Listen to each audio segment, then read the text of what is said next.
You tell yourself tomorrow will be different. Tomorrow you'll finally start. Tomorrow you'll have the energy, the focus, the discipline.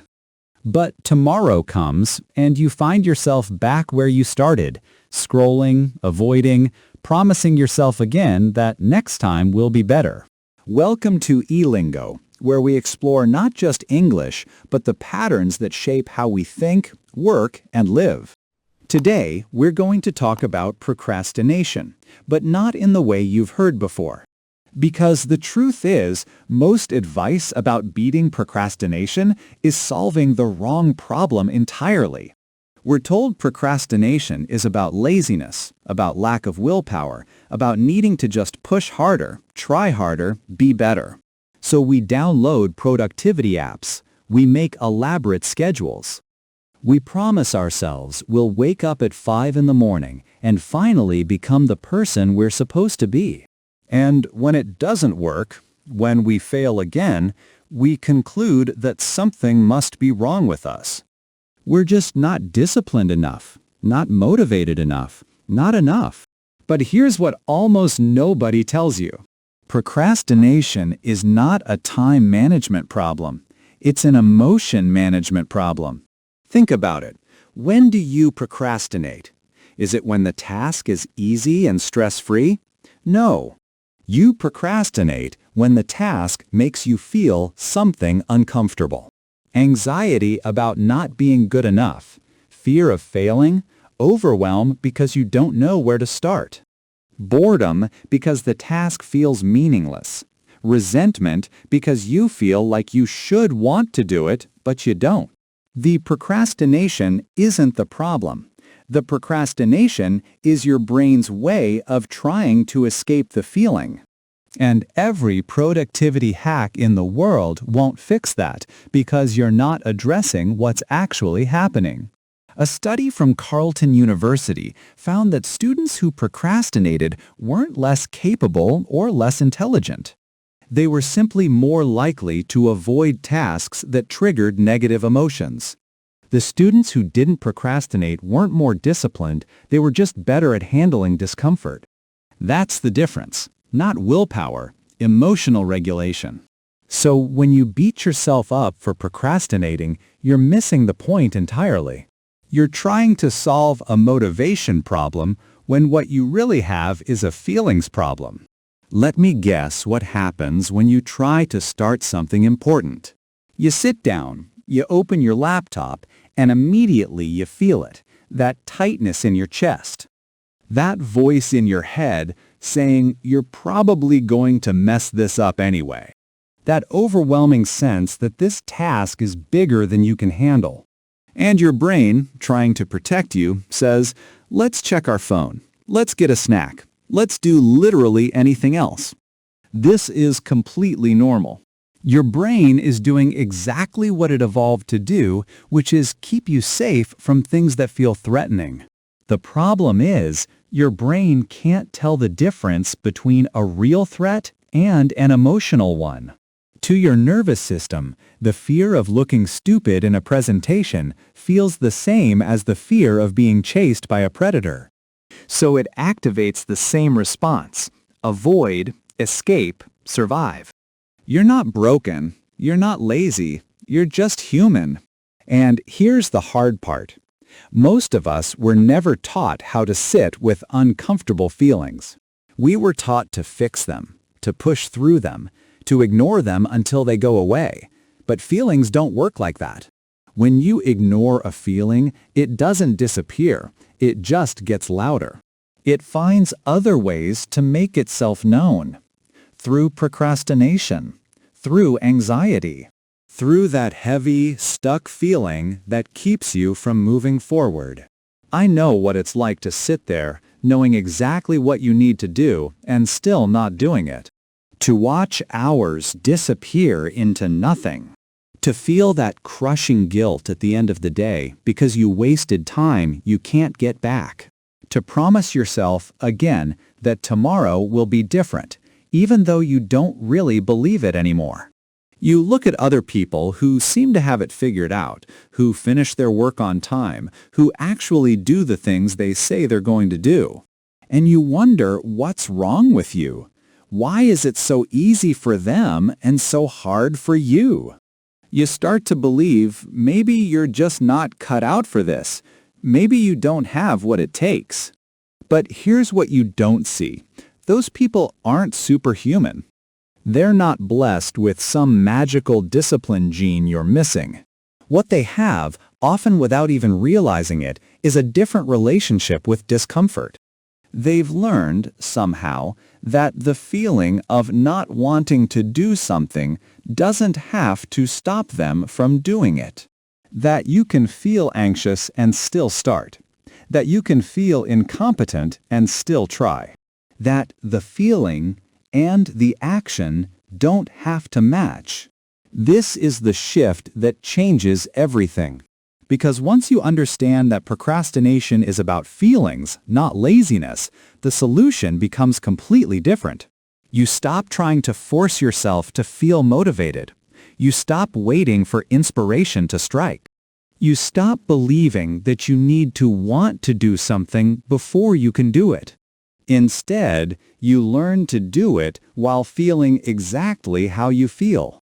This sounds simple, but it's one of the hardest and most important things you'll ever learn.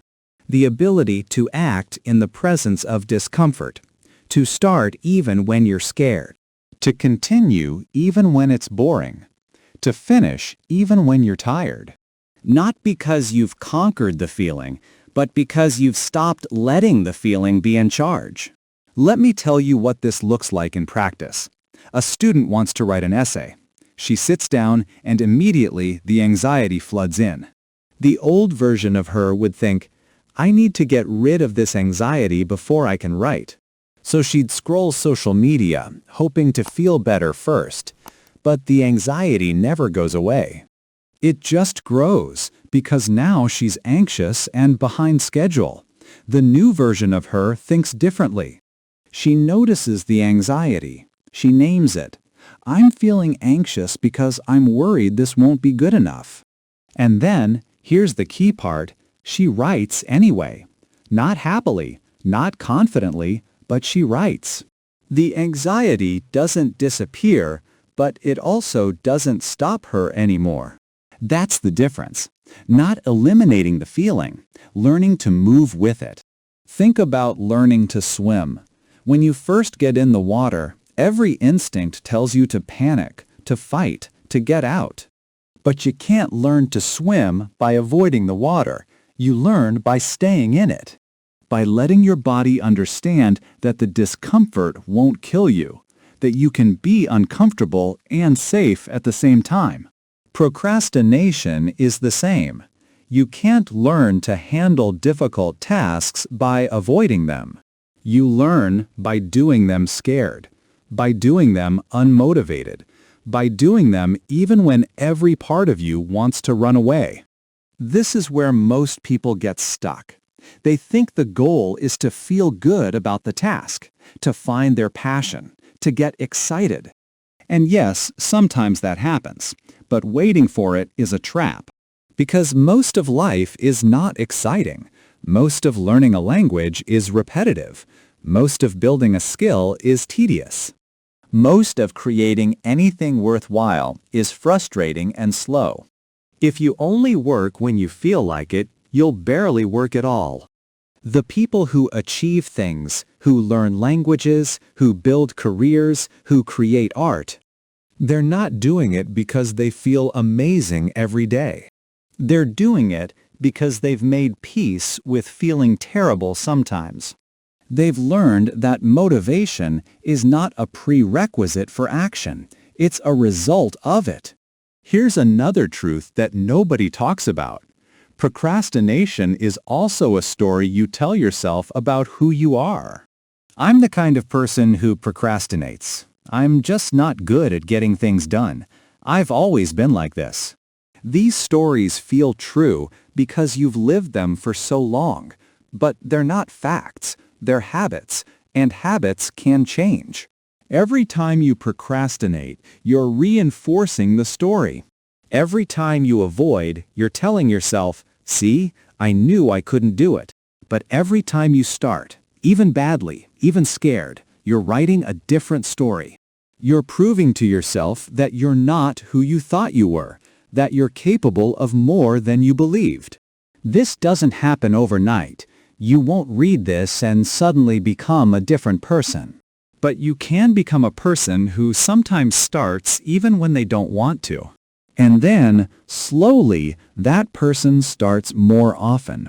Until one day, you realize the story has changed. You're not someone who procrastinates anymore.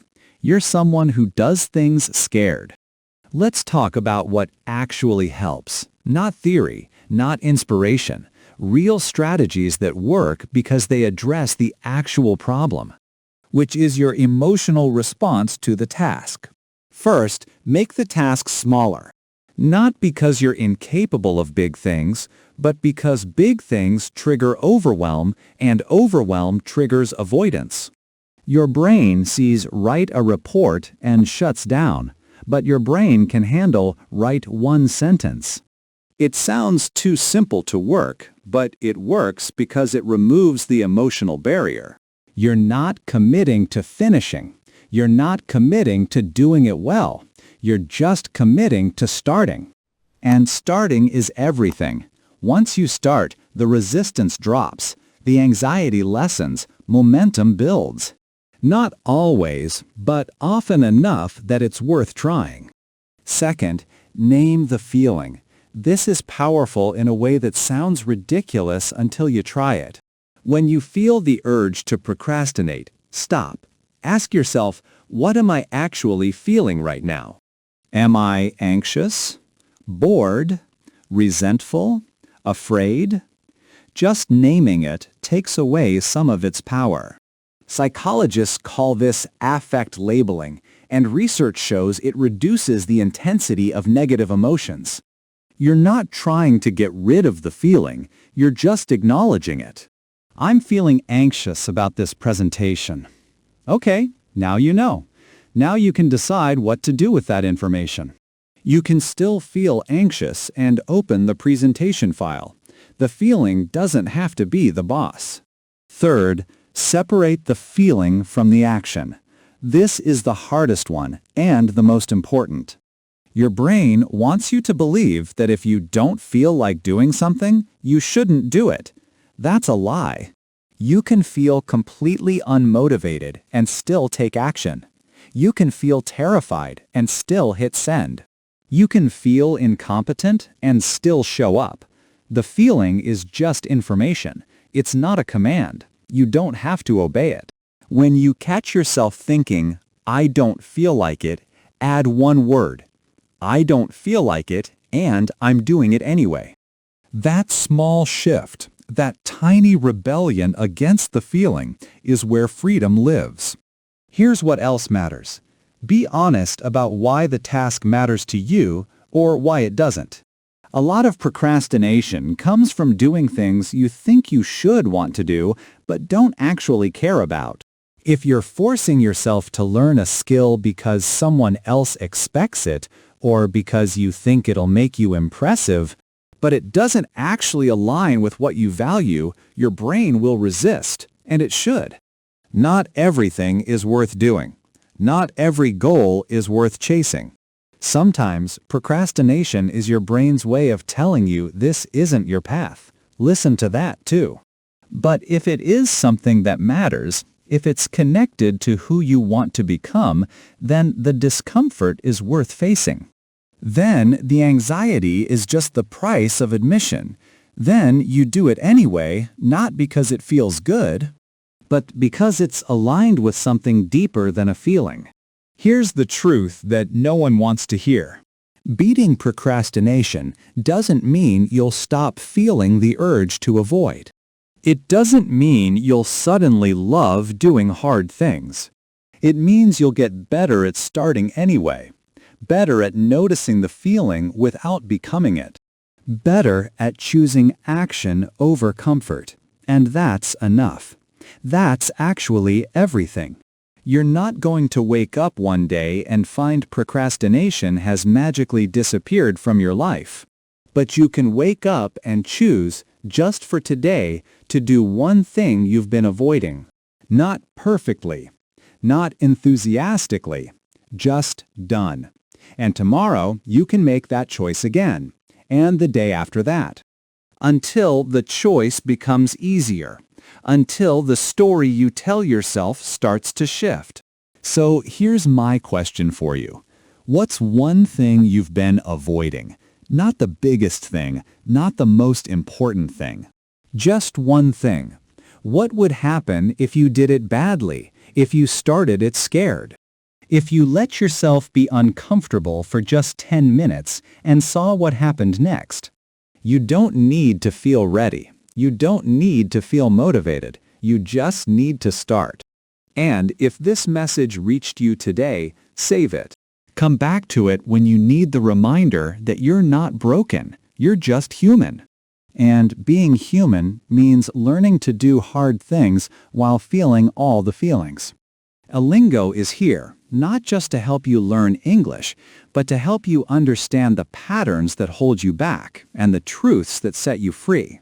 Subscribe if you want more conversations like this, more insights that challenge how you see yourself and your potential. Because the life you want is on the other side of the discomfort you've been avoiding. And you're more capable of facing it than you think.